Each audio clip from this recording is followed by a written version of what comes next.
Good evening everyone. Welcome to नई maths. बहुत दिनों बाद फिर से एक नए वीडियो के साथ आपके सामने हाजिर हूँ।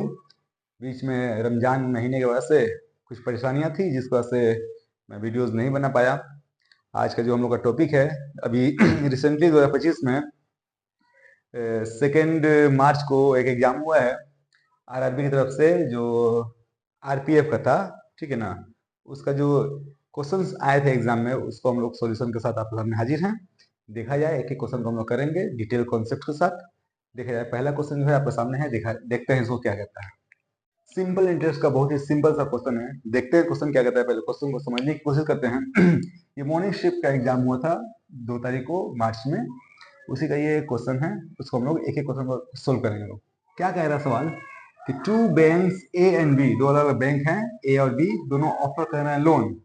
ए का जो है उसका रेट क्या है 3.5। ए का रेट है आपको 3.5% और बी का रेट जो है वो आपको है 6%। ठीक है। तो बोल रहा है क्या कि जो डेविड है वो बोरो किया है, कर्ज लिया है 3,60,000, आपको बैंक से कर्ज लिया है 3,60,000 का वो कर्ज लिया है। ठीक है, समझ पा रहे होंगे लोग। तो बोल रहा है क्या कि find the difference between amount of S I paid by David after 3 years. 3 सालों के बाद जो वो इंटरेस्ट पे करेगा इंडिविजुअल बैंक को, तो उस इंटरेस्ट में डिफरेंस कितना का होगा। तो हम लोग अगर दोनों का अलग अलग इंटरेस्ट निकालने लग जाए या फिर इंटरेस्ट को घटाने लग जाए तब तो हो गया। ठीक है। ये क्वेश्चन जो है 10 सेकंड बेस के लिए काफी है। सिंपल सा, हम लोग उतना कैलकुलेशन नहीं करेंगे, यहीं पे देख लेंगे कि रेट ऑफ इंटरेस्ट में जो डिफरेंस है वही इफेक्टिव होगा। ठीक है। तो यहाँ पे डिफरेंस कितना का है, देखिए 2.5 का डिफरेंस है। 2.5% का डिफरेंस है कि नहीं। 6% में 3.5% में 2.5 का डिफरेंस है। तो अब 3,60,000 जो है एक जीरो टर्म का, इस पर 2.5% का डिफरेंस आ रहा है। जीरो पॉइंट के लिए एक और जीरो दे दिया, और ये 3 सालों का डिफरेंस पूछा है, इसको 3 से मल्टीप्लाई कीजिए। ठीक है ना। बस यही आंसर है, इससे बेसिक कुछ करना नहीं है। तो सिंपली इस क्वेश्चन को बनाना था, तो हम लोग क्या करते हैं, देखिए इस क्वेश्चन बनाने के लिए इतना कुछ नहीं करना है आपको। सिंपली क्या करना है, इस क्वेश्चन का सोल्यूशन सिंपल क्या होता है कि आपका प्रिंसिपल कितना है, 3,60,000 प्रिंसिपल है। उस पर डिफरेंस क्या है, 6% एंड 3.5% डिफरेंस आ रहा है आपका 2.5%। तो 2.5% के लिए 100 देंगे, पॉइंट के लिए एक और जीरो आ गया, और ये 3 का डिफरेंस निकालना है, तो 3 से इसको मल्टीप्लाई कीजिए। अब यही आंसर है आपका। देखिए क्या होगा, 3 जीरो से ये 3 जीरो गया। अब ये एक जीरो है ना, जीरो यहाँ पर लग सकते हैं, 25×6 = 150, हाथ में 15, 25×75, 15, 90 हो गया। 3 से इसको मिला 327, 27,000 का डिफरेंस आएगा। ऑप्शन नंबर सी इसका राइट आंसर है। इससे ज्यादा इसमें कुछ करना ही नहीं था। ठीक है। हम लोग अलग अलग इंटरेस्ट नहीं निकालेंगे लोग। ठीक है ना। जो रेट ऑफ इंटरेस्ट में जो डिफरेंस है वही इफेक्टिव डिफरेंस होगा प्रिंसिपल पर, उसी को हम लोग डिफरेंस निकाल लेंगे। 3 साल एक्स्ट्रा बोल दिया है तो 3 साल का डिफरेंस हम लोग निकाल लिए 27,000। तो option number C is correct answer. ठीक है। बढ़ते हैं लोग अगले क्वेश्चन की तरफ। टाइम एंड डिस्टेंस है, बड़ा ही बेहतरीन क्वेश्चन। देखते हैं लोग क्वेश्चन क्या कहता है। 120 metre long train crosses a man walking at a speed of 8.5 kilometre per hour. ठीक है। कि एक 120 मीटर लंबी ट्रेन है, वो क्या कर रही है कि, थोड़ा इसको ऐसे बनाते हैं, ये एक ट्रेन है। ठीक है। वो इसकी लंबाई दिया गया है 120 मीटर। ये ट्रेन क्या हो रहा है कि एक आदमी को, जो कि इधर को मूव कर रहा है, ट्रेन उधर को जा रही है, आदमी इधर को मूव कर रहा है, उसको, ये आदमी हो गया सपोज मान लीजिए। ठीक है। तो उसको वो क्रॉस कर रही है। ठीक है ना। और जो आदमी है उसका भी स्पीड दिया गया है 8.5 किलोमीटर पर आवर की स्पीड से वो इधर आ रहा है। ट्रेन उसकी तरफ बढ़ रही है, वो इधर आ रहा है। ठीक है। इसका स्पीड दिया गया है, इसका लंबाई दिया गया है, इसको 12 सेकंड में क्रॉस कर रही है। ठीक है ना। तो बोला गया क्या, ट्रेन का स्पीड क्या है। तो बहुत ही आसान सवाल है, यहाँ पर कुछ कॉन्सेप्ट आपको समझने पड़ेंगे रिलेटिव स्पीड से रिलेटेड। देखिए, अगर आदमी वहां पर खड़ा होता, ठीक है ना, तो वो ट्रेन उस आदमी को क्रॉस कर रही है, मतलब अपनी दूरी पार कर रही है। ठीक है। 12 सेकंड में वो अपनी दूरी पार करती है, लेकिन आदमी वहां खड़ा नहीं है, आदमी भी इधर को बढ़ रहा है। इसलिए यहाँ पर रिलेटिव स्पीड क्या होगा कि ट्रेन की स्पीड और इसका स्पीड जुड़ जाएगा। जुड़ क्यों जाएगा, एक ही तरफ आ रहे हैं। ऑपोजिट डायरेक्शन मीन्स ये उधर जा रहा है, आदमी इधर आ रहा है। अगर ट्रेन भी उधर जाती, आदमी भी उधर जाता, तो यहाँ पर स्पीड क्या होता है, माइनस होता है, रिलेटिव स्पीड। ठीक है। ये कॉन्सेप्ट आपको होना चाहिए। तो यहाँ पर रिलेटिव स्पीड क्या होगा, यहाँ पर सिंपली आप समझिए, स्पीड क्या होगा, ट्रेन का स्पीड हम मान लेते हैं x kilometre per our, 8.5 kilometre उसका जो स्पीड दिया गया। ठीक है। ट्रेन का स्पीड क्या मान लिया हम लोग, x kilometre per our.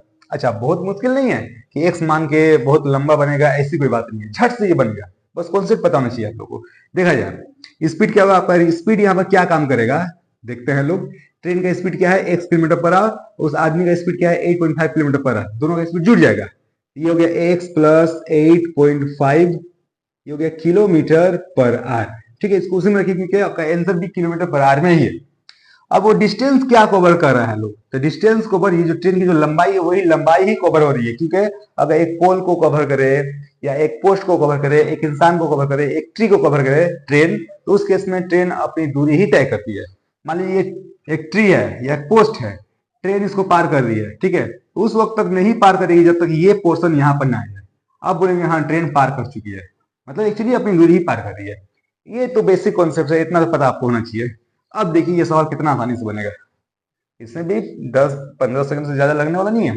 Distance क्या है, 120 मीटर ही है। देखिए इस मीटर को क्यों ना हम लोग किलोमीटर बदल रहे हैं, क्योंकि हम लोग का आंसर भी किलोमीटर में ही चाहिए, इसको भी किलोमीटर में रखें लोग। 120 बाई 1000 कर लीजिए आप लोग, ये हो गया इतना किलोमीटर। अब हमको क्या निकालना है, देखा जाए हमको निकालना है क्या ये टाइम क्या लग रहा है। टाइम का फॉर्मूला क्या होता है, डिस्टेंस बाई स्पीड। तो distance by speed equal to time होता है। डिस्टेंस क्या है भाई, इसको मिटा दे रहा हूं, थोड़ा सा जगह मिलेगा हम लोग को। ये बातें तो समझ में आ गई होंगी अब तक, यही करता हूं।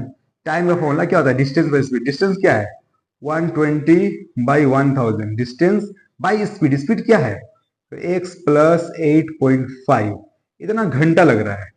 लेकिन यहाँ पर टाइम तो दिया है 12, ये घंटा में है 12 सेकंड, तो 12 सेकंड को हम लोग घंटा में बदलेंगे तो 60 इंटू 60 से डिवाइड कीजिए। अगर ये बात समझ में आ गई होगी तो क्वेश्चन खत्म। क्वेश्चन में कुछ है नहीं, देखा जाए कैसे करते हैं लोग। सबसे पहले जीरो से ये जीरो कैंसिल कीजिए, 12 से ये 12 गया, इंटू फॉर्म में जा सकता है, दो जीरो से ये दो जीरो चला गया। अब बचा क्या यहाँ पर, यहाँ बचा क्या, x प्लस 8.5, यहाँ लिखता हूँ x प्लस 8.5 इक्वल टू 6 6 36 हो गया। सिंपली x का वैल्यू निकालिए, जो ट्रेन का स्पीड है वही पूछा है, ये 8.5 जाकर उसमें घटेगा, तो 36.0 में से अगर 8.5 घटेगा तो क्या आएगा, 27.5 ही आएगा, जो कि ऑप्शन नंबर सी है। बहुत मुश्किल सवाल था, बस समझाने में थोड़ा टाइम लगा, ठीक है, इसको बनाने में टाइम नहीं लगने वाला है। ये हम लोग का राइट ऑप्शन है, ठीक है। उम्मीद है ये बात समझ में आई होगी। तो बढ़ते हैं अगले क्वेश्चन की तरफ। ये सवाल जो है पाइप एंड सिस्टम से रिलेटेड है, बहुत ही आसान सवाल है, मजा आएगा। देखते हैं क्या कहता है। Two pipes A and C can fill a tank in 10 hours and 15 hours. A जो है टैंक को भरने के लिए 10 घंटे लेता है, जबकि सी, बी हो सी हो क्या फर्क पड़ता है, वो उसी टैंक को भरने के लिए 15 घंटे लेता है, ठीक है। यहां से हम लोग क्या करेंगे लोग काम को सपोज करेंगे लोग, पता है टाइम एंड वर्क जैसा ही है ये, कि काम को मान लेंगे लोग क्या, दोनों का एलसीएम क्या होता है 30, 30 काम है मान लिया जाए, ठीक है। यहाँ से इफिशियंसी हम निकाल सकते हैं कि ए एक घंटे में कितना काम करता है, तो एक घंटे में वो 3 यूनिट काम करेगा और ये 2 यूनिट काम करेगा। बात समझ में आ गई। 30 काम कहां से माने लोग, 10 और 15 का एलसीएम लिया लोग, 30 निकल गया। अब बोला क्या है, सवाल को आगे बढ़ते हैं लोग। If A is open all the time, A जो है वो शुरू से आखिर तक ए खुला है, उस टैंक को मान लीजिए 30 काम है, यही काम है 30। ए शुरू से काम कर रहा है, सी क्या कर रहा है, सी इज ओपन फॉर 30 मिनट्स, सी जो है सिर्फ आधे घंटे के लिए खुला है। तो ए और सी, ये जो पहला आधा घंटा है उसमें दोनों काम किए हैं, ठीक है। तो आधा घंटा में दोनों कितना काम कर दिया लो वो देखा जाए। ए तो शुरू से ही खुला है और सी जो है वो भी खुला है, लेकिन वो बस आधे घंटे के बाद उसको बंद कर दिया गया है। तो बोला गया कि पूरा इस काम को, पूरा टैंक को भरने में कितना टाइम लगेगा। सवाल उम्मीद है समझ में आ गया होगा सवाल। अब देखते हैं लोग, ए और सी दोनों आधा घंटा काम किया लो साथ में। तो ए जो है वो एक घंटा में 3 काम कर रहा है, तो आधे घंटा में कितना काम करेगा, वो 1.5 काम करेगा, 1.5, और ये 1 काम करेगा। दैट मीन्स 2.5 काम हो गया है। 2.5 काम ये आधे घंटे में, ये आधा घंटा में इतना काम हो गया। काम पूरा 30 था, 2.5 काम हो गया, ये सारे 27 काम बचा कि नहीं, इतना काम बचा हुआ है। इस काम को कौन करेगा, सी तो यहाँ पर ऑफ हो गया, बंद हो गया। अब इस काम को यहाँ पर ए तो यहाँ से करीब आधा घंटा काम किया है, उसके बाद इस काम को भी ए ही करेगा। इस काम को ए का इफिशियंसी से काम को करने में कितना टाइम लगेगा, देखा जाए। आधा घंटा यहाँ पर लग चुका है, प्लस यहाँ पर 27.5 है, उसको 3 से डिवाइड कीजिए तो ए को इतना टाइम लगेगा। अब यही दोनों टाइम मिला के ही आंसर आने वाला है। इसको अगर आप लोग सोल्व कर लिए तो आंसर आ जाएगा। देखते हैं लोग क्या है। 3 दूना 6 एलसीएम हो गया, ये वैसे कटेगा, 3 से कट सकता है, देखा जाए। ओके 2 3 6 3 कम 3 हो गया, ओके 55 हो गया। 55 3 कितना होता है, तो 58.6, इसको काटिए आप लोग 2 से, 3 हो गया। ये 2 दूना 4 2 9 18, 29/3 मीन्स क्या हुआ, 3 9 27, 2 बचा, 2/3 घंटा, यानी कि 9 से ही 2/3 घंटा, ऑप्शन नंबर सी है। ये बहुत मुश्किल चीज नहीं था, ठीक है, आराम से इंसान निकाल पाए, ठीक है ना। समझ में अगर आया तो वेरी गुड, नहीं समझ में तो फिर से रिपीट कीजिए। अगर कुछ दिक्कत हो तो आप लोग कमेंट कीजिए, फिर से समझाऊंगा। बढ़ते हैं लोग अगले क्वेश्चन की तरफ। बहुत ही आसान सवाल। कुछ सवाल ऐसे होते हैं जिनमें टाइम जरूर बचाना है। यहाँ टाइम बचेगा तो कुछ दूसरे क्वेश्चन में जो मुश्किल सवाल होंगे उनमें हम लोग टाइम दे पाएंगे। देखिए सवाल क्या कहता है, नंबर व्हेन इंक्रीज्ड बाय 50%, एक नंबर को जब उसी का 50% बढ़ा दिया गया तो वो नंबर रिजल्ट दे रहा है इतना, ठीक है। तो आपसे वो नंबर पूछा है। इसके लिए सबसे बेहतरीन तरीका ये है कि 2490, ये क्या है, 50% बढ़ाने के बाद है, यानी कि ये 150 का वैल्यू है, 150% का वैल्यू है, ठीक है। और आपसे पूछा है वो नंबर, मैंने 100% का वैल्यू पूछा है, हो गया, सवाल बन गया। इसका कैलकुलेट कीजिए, आराम से आंसर आ जाएगा। ये परसेंटेज ऊपर नीचे कट जाएगा, लिखने की जरूरत नहीं थी। इसको काट सकते हैं जीरो से, ये जीरो गया, ठीक है। 5 से काटिए, 5 3 15, 5 से 20 25 100, 3 से वो कट रहा है, 6 कट रहा है, 3 8 24, 3 3 9 83 हुआ, 3 2 6, 8 9 16, 1660 नंबर होगा। ऑप्शन में डी है। बताइए, इसमें ज्यादा टाइम लगेगा? एकदम आसान सवाल था। बस ये कॉन्सेप्ट पता होना चाहिए कि ये जो है वो 150% का वैल्यू ये है। आपसे 100% का पूछा है, ये जो वैल्यू है 2490 वो 150% का है। आपसे वैल्यू किसका पूछा है? 100% का। बस ऐसे कीजिए लोग, कुछ एक्सप्रेस मानने की जरूरत नहीं है, टाइम की होगा, ठीक है ना। बढ़ते हैं लोग अगले क्वेश्चन की तरफ। अगला जो सवाल है लॉज ऑफ इंडिसेस से है, बहुत ही सिंपल सा इसमें फॉर्मूला काम करने वाला है। देखा जाए, पहले मैं उस लॉ के बारे में डिस्कस कर लूं कि अगर कोई भी नंबर अगर ऐसा है कि 1/x का पावर दिया गया है, मान लीजिए माइनस ए, ठीक है। जैसे ही न्यूमरेटर को डिनोमिनेटर में ले जाएंगे और डिनोमिनेटर को न्यूमरेटर में, जो पावर है उसका जो साइन है वो बदल जाएगा। ये तो बच्चे जानते होंगे, इसको हम ऐसे लिख सकते हैं x का पावर ए। या अगर ऐसे है, मान लीजिए कि x का पावर -2 है, इसको हम लिख सकते हैं 1/x का स्क्वायर। ये पावर जो माइनस में है ना, उसको ऊपर नीचे कर देंगे ना तो वो माइनस प्लस में हो जाएगा। माइनस में रख के कोई खास फायदा नहीं है, उसका कैलकुलेशन करना मुश्किल है, ठीक है। इसलिए यही कॉन्सेप्ट इसमें लगेगा। अब इस कॉन्सेप्ट का इस्तेमाल करके इस क्वेश्चन को कैसे हल करेंगे लोग, देखा जाए। और एक बात है इसमें जो भी ऑप्शंस दिए गए हैं सबका यूनिट डिजिट जो है वो डिफरेंट है, इसलिए यहाँ पर यूनिट डिजिट का फंक्शन हम लगा सकते हैं, बहुत आसानी से हो जाएगा, पूरा कैलकुलेशन करने की जरूरत नहीं है। देखा जाए, ये 1/7 का पावर -4 है ना, इसको हम 7 का पावर 4 लिख सकते हैं। बिल्कुल वही, ऊपर से नीचे गया, नीचे से ऊपर गया, पावर जो है प्लस में हो गया। 9 का पावर 4 लिख दिए और 5 का पावर भी 4 लिख दिए, ठीक है। अब ये 7 का पावर 4 निकालना याद है, अच्छी बात है। याद नहीं है कोई बात नहीं है, यहाँ पे उसकी जरूरत नहीं है, ठीक है, क्योंकि यूनिट डिजिट का हम फंक्शन लेंगे। ये 7 का पावर 4 मतलब क्या, 7 का 4 49 पर 9 हुआ, फिर 9 63 3 हो गया, फिर 3 7 21 1 हो गया। यहाँ पर क्या होगा, यूनिट डिजिट 1 होगा, ठीक है। इसका देखा जाए प्लस 9 का स्क्वायर, 9 9 81 1 हुआ, फिर 9 हुआ, फिर 1 हुआ, फिर 9 हुआ। यहाँ पर सॉरी, 9 का स्क्वायर हुआ 1, फिर 9 हुआ, फिर 1 होगा, इसका भी 1 हो जाएगा। कैसे, देखिए 9 का पावर 1 मतलब 9 हुआ, 9 का 2 मतलब 9 81 1 हो गया, 9 का क्यूब मतलब फिर 9 हुआ, फिर 9 का 4 मतलब 1 हो गया। माने 9 1 9 1 रिपीट करता है, ठीक है। तो इवन होगा तो 1 होगा, ऑड होगा तो 9 होगा। तो इवन पावर है तो 1 होगा यूनिट डिजिट। इसके अलावा इसमें क्या होता है, इसमें सारा 5 ही होता है। 5 का कोई भी पावर लीजिए 5 ही होगा, नहीं तो 5 1 6 1 7, 7 किसमें है, 7 जो है ऑप्शन नंबर सी में है। अब कोई बच्चा अगर चाह रहा है कि नहीं मैं ऐसे क्यों करूंगा, तो इसका वैल्यू निकालो, याद है तो अच्छी बात है, सबको जोड़ के तो वही आंसर आएगा। अगर ऑप्शंस में जो यूनिट डिजिट है वो डिफरेंट हैं, एग्जामिनर आपको मौका दिया है, बोर्ड जो है आपको मौका दिया है, उस मौके का फायदा अगर नहीं उठा पाए तो फिर लगना था मुश्किल है। इसका कैलकुलेशन पूरा करने जाएंगे लोग, क्या होगा, टाइम की होगा, आंसर तो आ जाएगा लेकिन टाइम की होगा। तो क्यों नहीं ऐसे करेंगे, यूनिट डिजिट का फंक्शन लगाइए आप लोग, बहुत मजा आएगा, ठीक है। बढ़ते हैं लोग अगले क्वेश्चन की तरफ। एवरेज से बड़ा ही आसान सवाल देखते हैं लोग क्या कहता है कि Pinky bought 25 books at ₹14 each, के 25 किताबें खरीदी हैं 14 रुपए के दाम से, हर किताब का दाम 14 रुपए था। 40 पेन्स खरीदी है वो 7 के हिसाब से, और 15 पेंसिल खरीदी है 6 रुपए के हिसाब से। तो सवाल आपसे कह रहा है कि calculate the average price of all the stationery goods, ये तमाम जो गुड्स हैं उनका एवरेज प्राइस क्या है। बहुत ही सिंपल सवाल है। हम लोग क्या करेंगे लोग, देखा जाए कि 25 किताबें वो खरीदी है, रेट क्या था वो 14 के हिसाब से, ठीक है, प्लस पूरा कीमत निकाल रहे हैं हम लोग।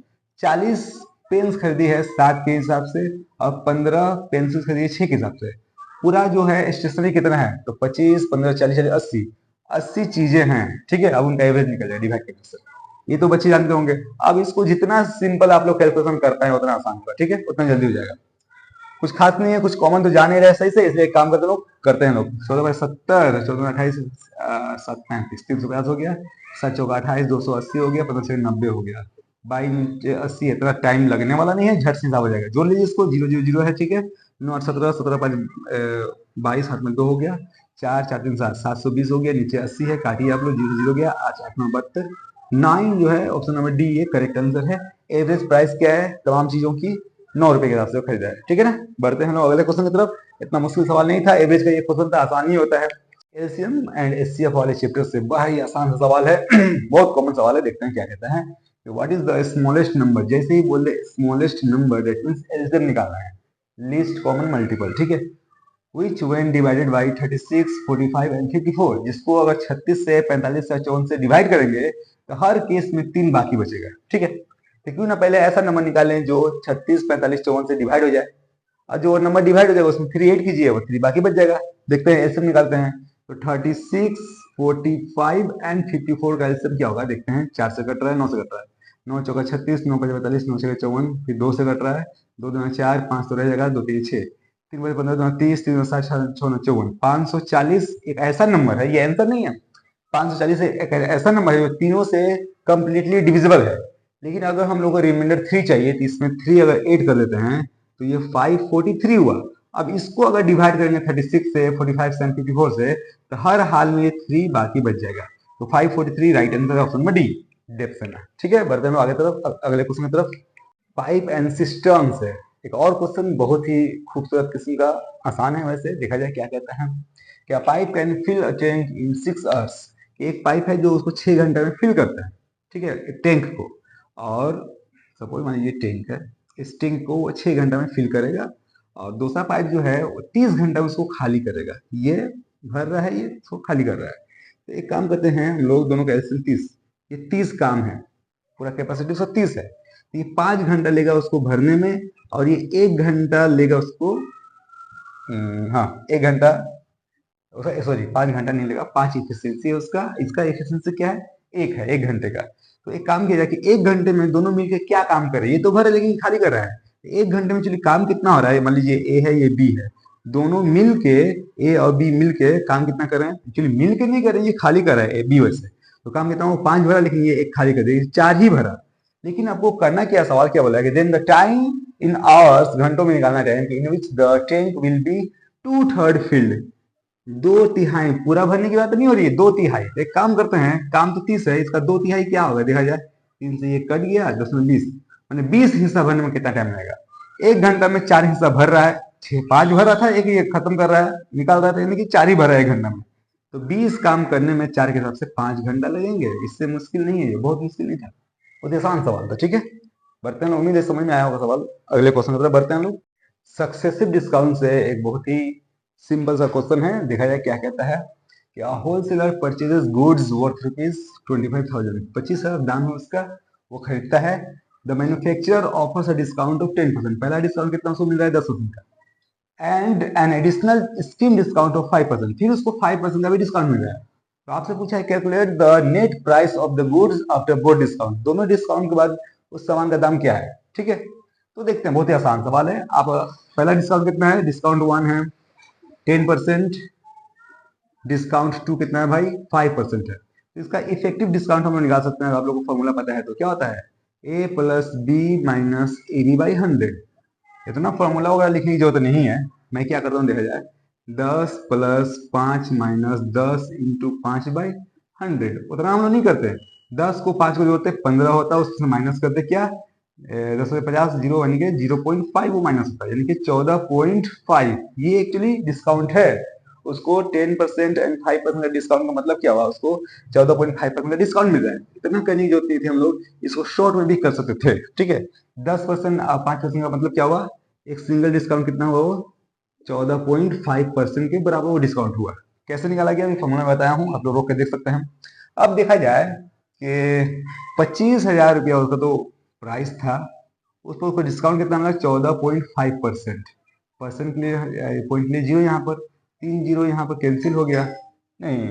अब 25 से इसको गुना कीजिए, वो डिस्काउंट हो गया, उसको फिर माइनस कीजिएगा 25,000 में से, आंसर आ जाएगा 25 25 125, हाथ में 12, 25 100 12, 12 का 2 हाथ में 11, 25 25 11 36 हो गया, सही है। 25 25 125 हुआ, ठीक है। 25 चौका 100, 100 12 का 12 हाथ में 11, 25 25 11 36 हो गया, ठीक है। अब 3625 रुपया उसको डिस्काउंट मिला, एक्चुअली दाम था उसका 25,000, डिस्काउंट क्या मिल गया, 3625 रुपया डिस्काउंट मिल गया, तो आखिरकार वो सामान कितना में बिका, माइनस कीजिए, 10 में से 5 गया 5 हो जाएगा, 9 में से 2 गया 7 हो जाएगा, 9 में से 6 गया 3 हो जाएगा, यहाँ पर आपका 4 में 3 गया 1 हो जाएगा, यहाँ पर 2 है, 21,375, 21,375 option number A is correct answer. ठीक है, बहुत मुश्किल चीज नहीं था, बस आपको इफेक्टिव डिस्काउंट, डिस्काउंट 1 डिस्काउंट 2 के बराबर क्या होगा, A plus B minus A B by 100, ये फॉर्मूला है इफेक्टिव डिस्काउंट का। ठीक है, सक्सेसिव डिस्काउंट बोले इस फॉर्मूला से हम लोग एक सिंगल डिस्काउंट निकाल लेंगे और कैलकुलेशन बहुत ही आसानी से हम लोग कर पाएंगे। बढ़ते हैं ना अगले क्वेश्चन की तरफ, क्या कहता है देखते हैं।